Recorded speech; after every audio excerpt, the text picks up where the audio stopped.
নমস্কার বন্ধুরা, সুদীপ্তা ব্লগে সবাইকে স্বাগত। আমি আজকে দেখাবো ওটস দিয়ে মজাদার একটা রেসিপি।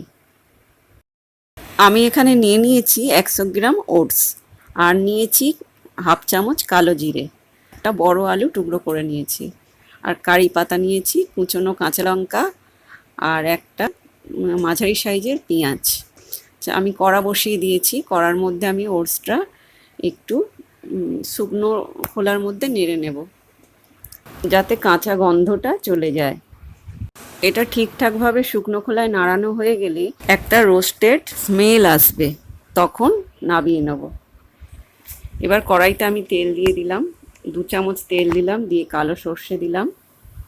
কালো সর্ষে দেওয়ার পরে কারি পাতাগুলো দেবো। কারি পাতাগুলো একটু হালকা ভাজা ভাজা করে পেঁয়াজ দিয়ে দেবো।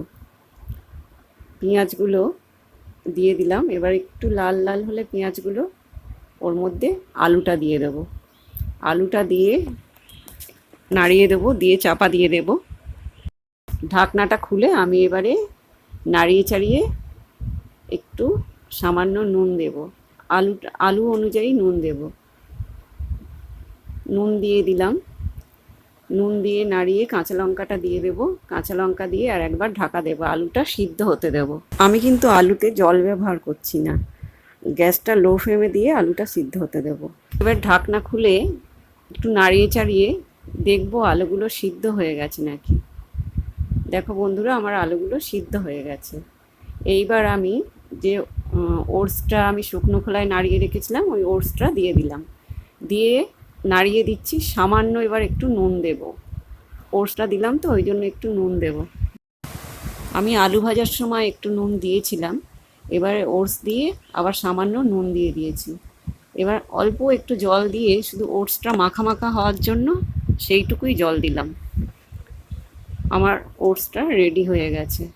এবার আমি টমেটো কেচাপ দিয়ে সার্ভ করব।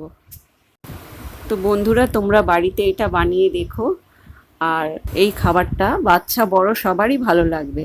তবে বাচ্চারা তো একটু মুখরোচক জিনিস চায়, আমি তাই এটা বানালাম। তো আমার বাচ্চা খেয়ে খুবই মজা পেয়েছে। তো বন্ধুরা, ভিডিওটা ভালো লাগলে লাইক করে দিও আর শেয়ার করে দিও। যারা আমার চ্যানেলটাকে এখনও সাবস্ক্রাইব করোনি, তারা প্লিজ প্লিজ আমার চ্যানেলটাকে সাবস্ক্রাইব করে দিও। তবে আজ আসি বন্ধুরা, আবার দেখা হবে অন্য কোনো রেসিপি নিয়ে।